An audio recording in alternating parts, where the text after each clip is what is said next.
আসানসোল উত্তরে ফের মলয় ঘটক। কুলটিতে অভিজিৎ ঘটককে ঘিরে জোর জল্পনা। আসন্ন বিধানসভা নির্বাচনকে ঘিরে পশ্চিম বর্ধমানের রাজনীতিতে বাড়ছে জল্পনা। বিশেষ করে আসানসোল উত্তর বিধানসভা কেন্দ্রকে কেন্দ্র করে রাজনৈতিক মহলে নতুন করে আলোচনা শুরু হয়েছে। দলীয় সূত্রে খবর, নিন্দুকদের নানা জল্পনার মধ্যেই আসানসোল উত্তর বিধানসভা কেন্দ্র থেকে ফের তৃণমূল কংগ্রেসের প্রার্থী হতে পারেন রাজ্যের মন্ত্রী তথা তৃণমূলের আসানসোল সাংগঠনিক অভিভাবক এই মলয় ঘটক।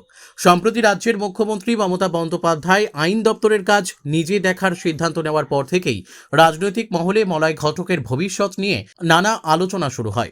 বিরোধীদের পাশাপাশি শাসক দলের একাংশের মধ্যেও প্রশ্ন উঠতে থাকে, আগামী বিধানসভা নির্বাচনে তিনি আদৌ টিকিট পাবেন কিনা।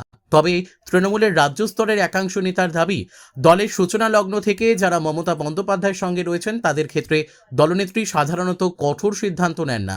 এই কারণেই আসানসোল উত্তর কেন্দ্র থেকে মলয় ঘটকের প্রার্থী হওয়ার সম্ভাবনাই বেশি বলে মনে করা হচ্ছে। অন্যদিকে পশ্চিম বর্ধমান জেলার কুলটি বিধানসভা কেন্দ্রেও তৃণমূল প্রার্থী নিয়ে জোর জল্পনা শুরু হয়েছে। সেখানে আসানসোল পৌর নিগমের ডেপুটি মেয়র অভিজিৎ ঘটকের নাম ঘিরে আলোচনা বাড়ছে। অনেকেই মনে করছেন বয়সে নবীন এই নেতা আগামী নির্বাচনে তৃণমূলের প্রার্থী হতে পারেন। দলের অন্দরে আরও একটি বিষয় নিয়েও আলোচনা চলছে। তৃণমূল কংগ্রেসের second in command Abhishek Bandyopadhyay নিজেও নবীন নেতৃত্বের প্রতীক।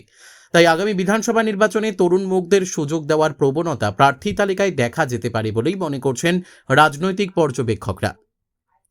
তবে দলীয় সূত্রের দাবি, পূর্ব মেদিনীপুরের অধিকারী পরিবারের ওপর একসময় ভরসা করে যে রাজনৈতিক ভুল হয়েছিল, সেই অভিজ্ঞতা থেকে শিক্ষা নিয়ে এবার প্রার্থী বাছাইয়ে আরও সতর্ক থাকতে পারে তৃণমূল নেতৃত্ব।